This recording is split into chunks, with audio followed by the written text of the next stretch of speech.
Hello friends good morning সকলোকে ৰাতিপুৱাৰ সম্ভাষণ জনালো আৰু আজি মোৰ পুনৰবাৰ এটা শৰ্ট ভিডিঅ' হৰু অকনমানি ভিডিঅ'লৈ সকলোকে স্বাগতম জনালো আৰু দেখিছে চুলিখিনি অলপ আগফালে কাটি ললো আৰু অলপ কালাৰো কৰিলো পূজা বুলি অলপ মানে ষ্টাইল কৰিছো আৰু আজি কি আপোনালোকে গম পাইছে আজি আমাৰ কাতি বিহু সকলোকে মোৰ ফালৰ পৰা কাতি বিহুৰ শুভেচ্ছা জনালো সকলো যেন ভালে কুশলে থাকক মংগল হওক সকলোৰে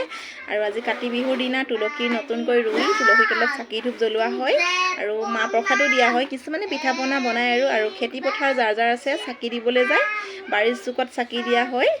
আৰু আপোনালোকে কোনে কেনেদৰে কাতি বিহু পালন কৰে মোক কমেন্ট কৰি জনাব আৰু মোৰ ভিডিঅ'বোৰ আপোনালোকে চাই যাব মই সদায় দি যাবলৈ চেষ্টা কৰিম যি পাৰো আৰু আপোনালোকে সদায় মোক মৰম আৰু আশীৰ্বাদ দি যাব তেতিয়াহে মই আগুৱাই যাব পাৰিম আৰু মোৰ চেনেলটো যোনে যোনে সাবস্ক্ৰাইব কৰা নাই তেখেতসকলে সাবস্ক্ৰাইব কৰি দিব পূজাত মই ধামাকা ভিডিঅ' দি আছো পাৰিম যদি পাৰো মানে গুৱাহাটীৰ য'ত য'ত পূজা চাম সকলোবোৰ পূজা মণ্ডপ দেখুৱাবলৈ আপোনালোকক চেষ্টা কৰিম তাহলে আজিলে বাই বাই সকলো ভালেই থাকিব।